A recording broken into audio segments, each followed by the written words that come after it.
All right, now some bass fishing techniques sound like, yeah, I know what you mean by that. But then sometimes it's not so much. And that's the case with what I call the power drop shot. Now that's my name for it, because me and a couple friends, we do this technique, and really it was kind of spearheaded by Ed Lochran. He is a good friend of mine. Just made a Bassmaster Classic, and man, he has really put this thing on the map, especially for me, and I want to try to educate you on what exactly is a power drop shot. Now, a power drop shot is not a punch shot. This is not anything that you're going to be using a bait caster for, and drilling down through matted stuff. That technique has gotten popular in some places, but that's not what we're talking about. We're talking about a spinning rod technique. Here's the rod that I use it for. I don't break it, but it's my trusty Cashin drop shot rod, just like I use, for what I call finesse drop shots, just like the lighter stuff. But we're just going to go a touch heavier with the leader. That's it. I use 12-pound braided X Plasma, the Sunline. That's kind of my standard for finesse or the power drop shot. Doesn't matter. So that's going to stay the same. The rod's going to be the same. It's the same, 7/4 Cashin that I always use. But whatever 7-foot rod, at least a 7-foot rod is what you're going to need for the power drop shot. But the key is upsizing your leader. You're going to have a little bit shorter leader than you would most of the time for a finesse drop shot, and you're going to have a little different hook, and then we'll get to the bait here in a minute. So instead of having like a 6 or an 8-pound leader, like this is 6-pound sniper or 8-pound sniper, that's usually what I use finesse drop shotting. Going for smallmouth, clear water, that kind of thing. This is not that though. We're going to go up to sometimes I'll use 8, but most of the time I'll go up to 10. And there's times when I'm talking about thicker cover, I'll even go up to 12-pound sniper on my leader. 12-pound sniper or 10-pound sniper, a little heavier leader. And then, like I mentioned before, you're going to have a little shorter. Sometimes I'll go as short as a 4 or 5 inch leader between my hook and the weight. But then the weight here, this is just a little lead weight. There's nothing fancy about it. Just a little lead weight here. Usually I'll be using a one with a loop on it, but I'm going to have that right there, and we're talking like 1/8 of an ounce. That's kind of standard. There'll be times if the wind's blowing really hard, you got a little current going on or something, you might bump up to like a 3/16 or even a quarter. But most of the time, you're fishing an 1/8 ounce, and even sometimes if it's lead, I'll even nip off a little bit of that, so it's more in like that 3/32, a little less than an 1/8 of an ounce. So that's really light. And then we're talking, a reasonable size worm. This is Missile Baits Quiver, either the 4.5 or the 6.5. I'll use the 6.5 most of the time, and I'm going to Texas rig that bad boy. As you can see, that is a bigger style hook. So it's a G Finesse 3/0 hook that I'm going to be using on there, because that hook is just absolutely bad news, and when I rig that on there, I'm going to go all the way through it and just kind of text pose it. Just kind of text pose it so that the worm is sitting pretty much straight on the hook. And then, dude, I'm telling you right now, when one bites that thing and you lean back into them, that thing just gaffs them right in the top of the mouth or right in that hard part in the corner of the mouth. Do you hook them on that hybrid hook, they are done. And it comes through cover really well because that weight is a little bit lighter than you're going to be using. So you're like, okay, I really haven't seen anything rocket science about this. That's not the super crazy part. The super crazy part is you catch more fish on this power drop shot when you're actually almost dead sticking it. This is something that you would interchange with flipping and pitching shallow cover.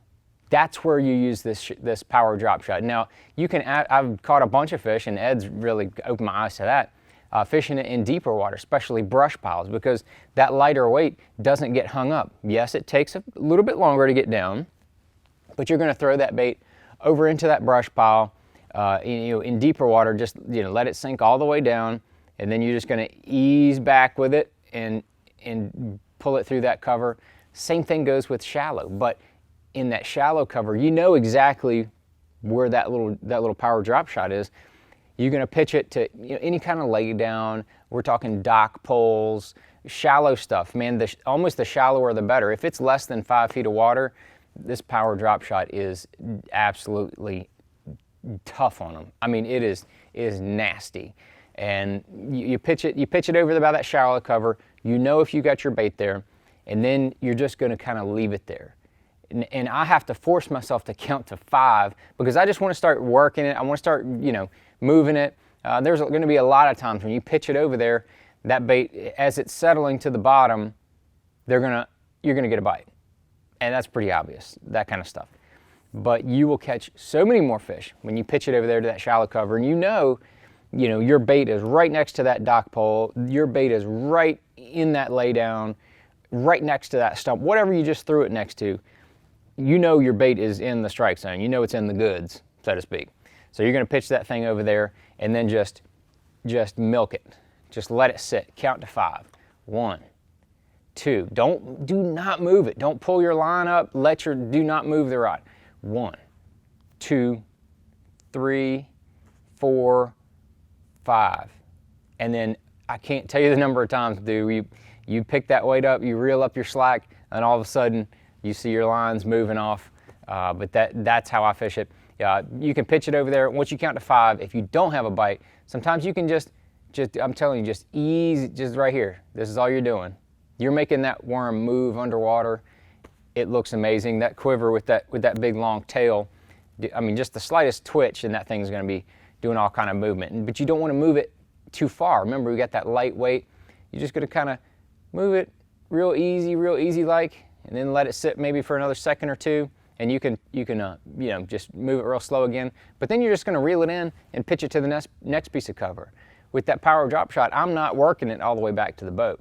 That's just really ineffective. And with that really light weight, you're not making contact with the bottom. So that's not going to be a trigger for those fish. But you're just going to be making those targeted casts right to the cover, shaking it, dead sticking it, leave it in there, almost like you're bed fishing. And then you're going to go to the next piece of cover. So the power drop shot, dude, I hope that I explained it well enough to you that you're going to incorporate it into your fishing next year. And if you really want to get serious with it and you want to get all the components, Missile Baits has the new power drop shot kit that Ed put together.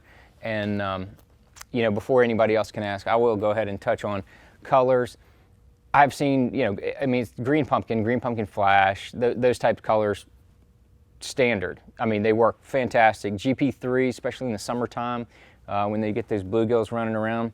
But there's a couple colors, as I dip in my missile bag here, a couple colors I wanted to touch on. If you have any type of shallow grass, here it is, watermelon candy red. If you're fishing around any kind of shallow milfoil, stuff like that, that color is just, whoo, it's tough to beat. If you got a little stain in the water, and I'd say from like late summer on, Hillbilly Magic, it's kind of got that shad look to it, but it's not bright white. That one is tough on them. And here is the one that you definitely don't want to leave at home. And this is the orange green pumpkin core. It has just that orange hue to it. When I fish the power drop shot, this is usually my first choice. Even in water that's a little clearer than you think it should be, to use a color like this, it definitely works. And I don't know what it is about that orange hue, but it's got that green pumpkin darker core, and then it's got that orange outside, a little orange flake in it. Man, that color right there, it's probably my go-to. I usually start with that. And if something to where it's, like bluebird skies and no wind, I might go to a darker color like a green pumpkin. But then if I'm fishing Florida water, I may go to a June bug. I've caught a ton of fish on June bug down in Florida, but it's just hitting on a couple colors there for you. But color is not near as important, in my opinion, as the way you fish this power drop shot. So again, hopefully you'll be convinced that you need to start using that power drop shot, because you can go right behind people and just absolutely smash them. So that's the power drop shot explained just for you.